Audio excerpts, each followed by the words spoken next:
என் செல்ல குழந்தையே, ஏகாதசியின் இரவில் இந்த வராகி உன் கண்ணில் பட்டு இந்த நேரத்தில் உன்னோடு ஒரு நல்ல விஷயத்தை பேசிவிட வேண்டும் என்று வந்திருக்கின்றேன். என் குழந்தையே, நாளைய விடியலில், அதாவது மங்கள வெள்ளிக்கிழமையினுடைய விடியலில் நான் சொல்கின்ற இந்த ஒரு பொருளை உன்னுடைய கையோடு நீ எடுத்துச் செல். நிச்சயமாக நீ எதிர்பார்க்கின்ற வெற்றி எல்லாம் இந்த வாழ்க்கையில் உனக்கு நிறைவாக கிடைக்கும் என்பதனை நீ புரிந்து கொள்வாய்.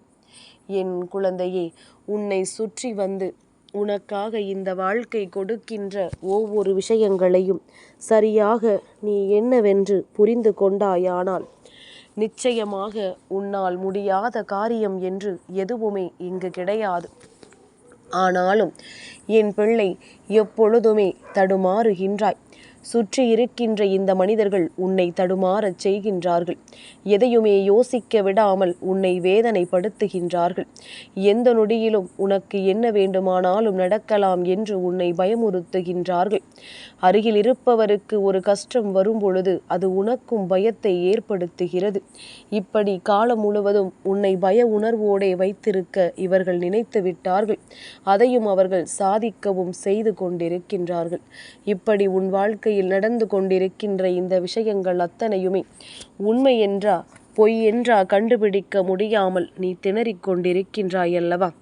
இந்த வராகி உன்னோடு பேசுகின்ற நொடிகளில் எல்லாம் உன்னுடைய மனதிற்குள் ஒரு தெளிவு ஏற்படுகிறது என்றால் அந்த தெளிவுதான் உன்னை வாழ வைக்கிறது என்பதனை முதலில் நீ புரிந்து கொள். என்றென்றுமே அம்மா இதற்காகத்தான் உன்னை தேடி வருகிறாள் என்பதனை புரிந்து கொள். வேறு எந்த நோக்கமும் உன் தாயானவள் எனக்கு கிடையாது. உன்னை தேடி வருவதனால் எனக்கு என்ன லாபம் இருக்கின்றது? எனக்கு இருக்கின்ற ஒரே லாபம் என் குழந்தையின் மனதில் ஏற்படுகின்ற அமைதி மட்டும்தான். என் குழந்தையின் மனதில் தோன்றுகின்ற அந்த நிம்மதி, இதை மட்டும்தான் நான் என்னுடைய லாபம் என்று நினைக்கின்றேன். என் பிள்ளையே, இது உனக்கும் புரிந்தால் நிச்சயமாக தாயானவள் சொல்கின்ற விஷயங்கள் எல்லாம் உன்னை எந்த அளவிற்கு வாழ்க்கையில் நல்ல நிலைக்கு அழைத்துச் சென்று கொண்டிருக்கிறது என்பதனை உன்னால் புரிந்து கொள்ள முடியும். என் குழந்தையே, ஒவ்வொரு நாளும் விடியும் பொழுது நமக்கு நல்ல பொழுதாக விடிய வேண்டும் என்று எண்ணம் இருக்குமானால் இரவு நல்ல இரவாக கடந்து வர வேண்டும். என்ன நடந்தாலும் தெய்வம் உனக்கு வெளியே காவலுக்கு துணை நிற்கின்றது. நீ நினைக்கின்றாயா நீ நிம்மதியாக தூங்குகிறாய் என்றால் அதற்கு நீ செய்த உழைப்பும் இன்று நீ செய்த விஷயங்களும் என்று நிச்சயமாக கிடையாது. அவையெல்லாம் ஒரு காரணமாக இருந்தாலும் வெளியிலிருந்து உனக்கு எந்த தீய சக்திகளும் உள்ளே வரவிடாமல் நீ வணங்குகின்ற தெய்வங்கள் உனக்கு காவலாக நின்று கொண்டிருக்கிறது என்பதனை முதலில் புரிந்து கொள். அதனால்தான் உன்னுடைய நிம்மதிக்கு எந்த வகையிலும் பங்கம் ஏற்படாமல் தெய்வம் உன்னை நிம்மதியாக உறங்கச் செய்கிறது என்பதனை நீ புரிந்து கொள்ள வேண்டும். எப்பேற்பட்ட கஷ்டத்திலும் என் பிள்ளை, முதலில் ஒரு விஷயத்தை புரிந்து கொள். உனக்கு எப்பொழுதும் காவலாக தெய்வம் இருக்கிறது. உனக்கு எல்லா நல்லவற்றையும் செய்து கொடுக்க தெய்வம் துணை நிற்கின்றது. அதனால் உனக்கு உண்மையில் இந்த வாழ்க்கையில் செய்ய வேண்டிய விஷயம் என்ற ஒன்று இருக்கிறது என்றால் அது உன்னுடைய நிம்மதியை நீ பெறுவது மட்டும்தான்.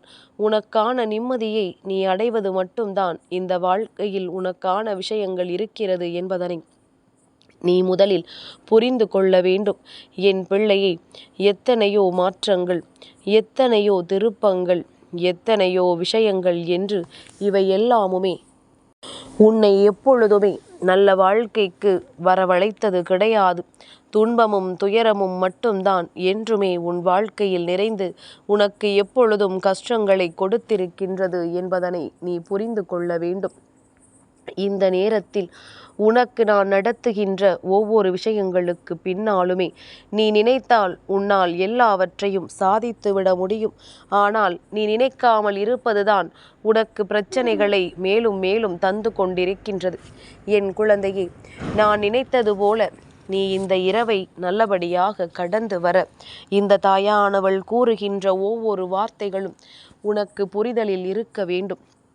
என் குழந்தையே, நீ என்ன சொல்கிறாய் தெரியுமா? அம்மா, எனக்கு உறக்கமே வரவில்லையே என்று நீ சொல்கின்றாய். உனக்கு நான் சில விஷயங்களை இப்பொழுது சொல்கின்றேன். கவனித்து இதன்படி இரவில் உறக்கம் வருகிறதா என்று நீ செய்து பார். என் குழந்தையே, முதலாவதாக ஓம் என்கின்ற பிரணவ மந்திரத்தை ஆழ் மனதிலிருந்து நீ சொல்லிப்பார். அதாவது கிழக்கு முகமாக அமர்ந்து கொண்டு நீ பத்மாசனத்தில் அமர்ந்து நீ ஓம் என்கின்ற பிரணவ மந்திரத்தை சொல்லிப்பார். நிச்சயமாக சட்டென்று உறக்கம் உன்னை தழுவும். இல்லாத பட்சத்தில் என் பிள்ளை ஒரு 5 நிமிடம் தியானம் செய். மனதில் இருக்கின்ற எல்லா எண்ணங்களையும் மறந்து அமைதியாக ஓர் 5 நிமிடம் நீ உன் மனதை ஒருநிலைப்படுத்தி அமர்ந்து கொள். நிச்சயமாக உறக்கம் உன்னை தழுவிவிடும். அதுவும் இல்லையா, என் பிள்ளையே, நீ ஒரு விஷயத்தை செய். படுத்தால் உறக்கம் வரவில்லை என்றால் அமர்ந்து கொள். நிச்சயமாக உன் உடலுக்கு அந்த ஓய்வு தேவைப்படும். நீண்ட நேரம் அதனால் அமர்ந்திருக்க முடியாது. இருந்த இடத்திலேயே உறக்கம் வந்துவிடும். அந்த நொடியில் சட்டென்று படுத்து உறங்கிவிடு. இதுவெல்லாம் என் பிள்ளையே நீ சாதாரணமாக தெரிந்து கொள்கின்ற விஷயங்கள் தான் அல்லவா? இதையெல்லாம் ஏதாவது ஒன்றை பின்பற்றியாவது உனக்கான உறக்கத்தை நிச்சயமாக நீ எடுத்துக்கொள்ள வேண்டும் என்பதனை முதலில் புரிந்து கொள். இன்று உறங்கினாயானால் நாளைய விடியலில் உனக்கு மன நிம்மதி கிடைக்கும் என்று தானே அம்மா சொல்கின்றேன். அதை பெறுவதற்காக நீ இதை கூட செய்ய மாட்டாயா? உனக்காக ஒவ்வொரு விஷயங்களையும் நான் பார்த்து பார்த்து செய்கின்றேன். நான் சொல்கின்ற வார்த்தைகளை மட்டும் நீ மதித்து விட்டாயானால் உனக்கு நடப்பது எல்லாம் நல்லபடியாகத்தானே நடக்கும். அதை நிச்சயமாக என் பிள்ளை நீ தெளிவாக புரிந்து கொள்வாய். என் தங்கமே, எப்பொழுது என்ன நடந்தாலும் அதிலிருந்து உன் சந்தோஷத்தை நீ மீட்டெடுக்கப் போகிறாய் என்று நான் சொன்னதற்கு காரணம் என்னவென்று உனக்கு புரிந்ததா? ஏனென்றால் என் குழந்தையே, உனக்கு பக்கபலமாக உன் வராகி நான் இருக்கிறேன். நான் இருந்து உன் இல்லத்திற்குள் எந்த தீய சக்தியையும் நடமாட விடாமல், எந்த தீய விஷயங்களும் உன் வாழ்க்கையிலும் வந்து விடாமல் நான் பாதுகாத்து கொண்டிருக்கின்றேன். அப்படி இருக்கும் பொழுது எதற்கும் நீ அஞ்சி நடுங்க வேண்டிய அவசியமில்லை. எந்த தீய சக்தியும் உன் இல்லத்திற்குள் நெருங்குவதில்லை. அம்மா பல முறை உன்னிடத்தில் சொல்லி இருக்கின்றேன். உன் இல்லத்தின் வாசலில் உனக்கு காவலாக நான் நின்று கொண்டிருக்கிறேன் என்று. என்றும் உனக்கு காவலாக இருந்து உனக்கான நன்மையை நான் தந்து கொண்டிருக்கிறேன் என்று. அப்படி இருக்கும் பொழுது என் பிள்ளை, இதை நினைத்தும் வருத்தப்படக்கூடாதல்லவா? தேவையில்லாத சிந்தனைகள் தானே உனக்கு தேவையில்லாத எண்ணங்களை கொடுக்கின்றது. உனக்கான விஷயங்களை எல்லாம் கொடுத்து உன்னுடைய வாழ்க்கையில் உனக்கான துன்பங்களில் இருந்து உன்னை மீட்டெடுக்க முடியாமல் தவித்து நிற்கிறது என்பதனை என் குழந்தை நீ புரிந்து கொள்ள வேண்டும். எந்த மாற்றங்களும் இந்த வாழ்க்கையில் வந்து விடலாம். அது எந்த நேரத்திலும் நடந்து விடலாம். ஆனால் எப்பொழுதும் எதையும் எதிர்கொள்வதற்கு நீ தயாராக இருக்க வேண்டும். எதையும் அடைந்து விடுவதற்கு நீ தயாராக இருக்க வேண்டும். என்றுமே நீ எண்ணியது போல உனக்கு நன்மைகளும் தீமைகளும் உன்னை தொடர்ந்து வருவதை நிச்சயமாக உன்னால் உணர முடியும் என்பதனை நீ புரிந்து கொண்டாயானால் நாளைய விடியலை வெற்றி விடியலாக உனக்கு மாற்ற முடியும். உன் அம்மா நான் சொல்கின்ற இந்த ஒரு பொருளை உன் கையில் எடுத்து கொண்டு செல். நீ நினைத்த காரியம் எல்லாம் உனக்கு வெற்றியை கொடுக்கும். ஏனென்றால் நாளைய விடியலானது மங்கள வெள்ளிக்கிழமையினுடைய விடியல்.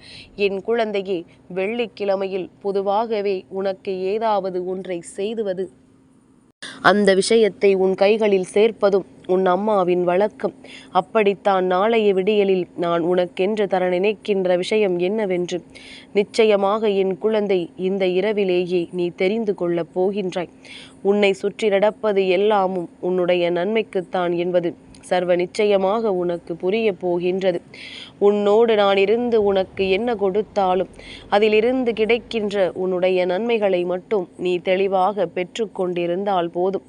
எல்லாவற்றையும் தாண்டி என் குழந்தைக்கென நான் தர நினைக்கின்ற விஷயங்கள் அத்தனையுமே உன்னால் நிச்சயமாக பெற்றுக்கொள்ள முடியும் என்பதனை நீ புரிந்து கொண்டால் போதும். எதிர்வரக்கூடிய சூழ்நிலைகளை எல்லாம் உன்னால் தெளிவாக எதிர்கொள்ள முடியும். எதிர்வரக்கூடிய வாழ்க்கை உனக்கு மிக பெரிய வெற்றியை நிச்சயமாக கொடுக்கும் என்பதனை என் குழந்தை நீ புரிந்து கொண்டால் போதும். உனக்காக நான் இருந்து உன் முன்னிலையில் தர நினைக்கின்ற ஒவ்வொரு விஷயங்களுமே என்றுமே உன்னை வாழ வைக்கும். என்றும் உனக்கு நீ எதிர்பார்த்த சந்தோஷத்தை நிச்சயமாக கொடுக்கும் என்பதனை என் குழந்தை நீ புரிந்து கொண்டால் போதும். நான் இருந்து நடத்துவதை யாராலும் தடுத்து நிறுத்த முடியாது. நான் உனக்கு கொடுக்கவிருப்பதை யார் நினைத்தாலும் உன்னிடத்தில் இருந்து பறிக்க முடியாது. அப்படி இருக்கும் பொழுது உன் வெற்றியை மட்டும் நான் கொடுக்கும் பொழுது வேறு யாராலும் உன்னிடத்தில் இருந்து பெற்றுவிட முடியுமா? அதற்குத்தான் உன் அம்மா நான் அனுமதியாவது கொடுத்து விடுவேனா? ஒரு பொழுதும் இது நடக்காது. நான் சொல்கின்ற இந்த ஒரு பொருளை உன் கையில் எடுத்து கொண்டு செல். என் பிள்ளையே, என்றுமே உனக்கு வெற்றி மட்டுமே நிரந்தரமாகும். என் தங்கமே, நான் சொல்வது உனக்கு தெரிந்த விஷயமாக இருக்கலாம் அல்லது தெரியாத விஷயமாக இருக்கலாம். இருந்தாலும் நான் இன்று உனக்கு ஒரு முறை சொல்ல நினைக்கின்றேன்.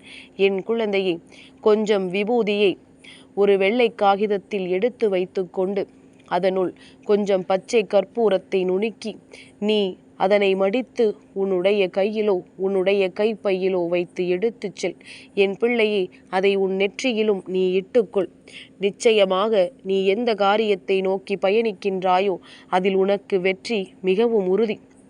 இந்த பச்சை கற்பூரம் உனக்கு கொடுக்கின்ற நன்மையைப் போல வேறு எந்த பொருளாவது கொடுத்து விடுமா என்று கேட்டால் அம்மா இல்லை என்றுதான் சொல்வேன். எல்லாவற்றிற்கும் ஒவ்வொரு விதமான தனிச்சிறப்பு உண்டு.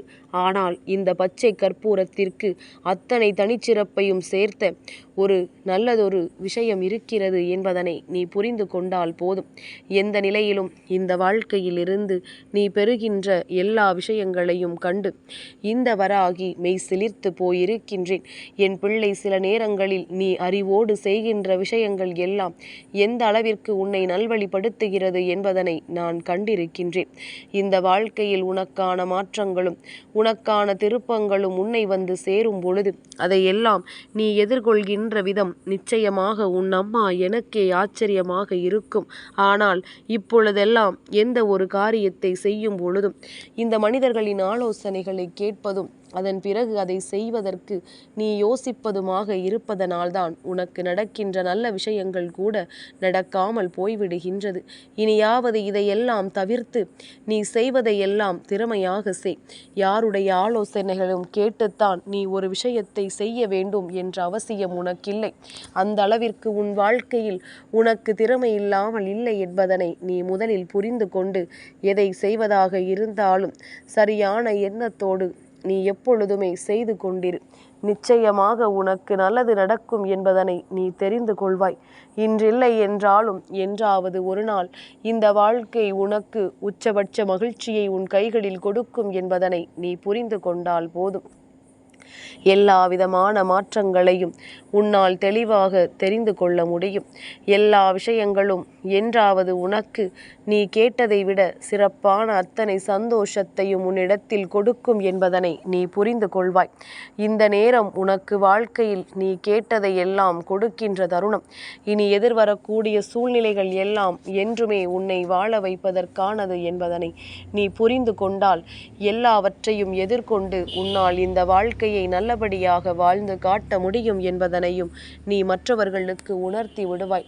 எதுவாக இருந்தாலும் உன்னிடத்தில் கேட்டுத்தான் தெரிந்து கொள்ள வேண்டும் என்கின்ற நிலை மற்றவர்களுக்கு வர வேண்டுமே தவிர ஒரு பொழுதும் மற்றவர்களின் ஆலோசனைகளை கேட்டால்தான் உன்னால் எதுவும் செய்ய முடியும் என்ற நிலைக்கு வராது. இந்த திருநீரும் இந்த பச்சை கற்பூரமும் உனக்குள் தன்னம்பிக்கையை கொடுக்கும், உனக்குள் தைரியத்தை கொடுக்கும். நீ செய்ய நினைக்கின்ற செயலில் எடுத்து வைக்கின்ற முயற்சியில் உனக்கு வெற்றியை கொடுக்கும். என் பிள்ளையை, இது கிடைத்து விட்டால் போதுமல்லவா? வேறெதையும் இந்த வாழ்க்கையில் நீ பெரிதாக எதிர்பார்த்ததில்லை என்றும் எனக்கு நன்றாக தெரியும். உன் வெற்றியை நீ உறுதி செய்து விட்டால் அது போதும். இனி எப்பொழுதும் என் குழந்தை நீ மகிழ்ச்சியோடு இருப்பாய். நல்ல நேரம் உனக்கு ஆரம்பித்து விட்டதையும் என் குழந்தைக்கு அம்மா ஏற்கனவே சொல்லிவிட்டேன். இனி எதையும் கண்டு வருத்தப்படாமல் நாளைய வெள்ளிக்கிழமையின் விடியலில் என் குழந்தை உனக்கான வெற்றியை நீ உறுதி செய். அம்மா குங்குமத்தை எடுத்துச் சொல்லாமல் திருநீரை எடுத்துச் செல்ல சொன்னதற்கு என்ன காரணம் தெரியுமா? என் குழந்தையே, எல்லா குழந்தைகளினாலும் எல்லா நாளிலும் குங்குமத்தை தொட முடியாது. ஆனால் திருநீரை எல்லோராலும் தொட முடியும். எத்தனை தீட்டாக இருந்தாலும் திருநீரை எல்லோராலும் தொட்டுவிட முடியும். அதனால் இதை உணர்ந்து கொண்டு எல்லோருக்கும் பொதுவான ஒரு விஷயத்தை நான் உன்னிடத்தில் சொல்லி இருக்கிறேன் என்பதனை நீ புரிந்து கொண்டால் போதும். நிச்சயமாக என்றும் உனக்கு வாழ்க்கையில் நல்லது நடக்கும் என்பதனை நீ தெரிந்து கொள்வாய். என் செல்ல குழந்தைக்கு இந்த வராகி அம்மாவினுடைய ஆசீர்வாதங்கள் எப்பொழுதுமே முழுமையாக கிடைக்கும்.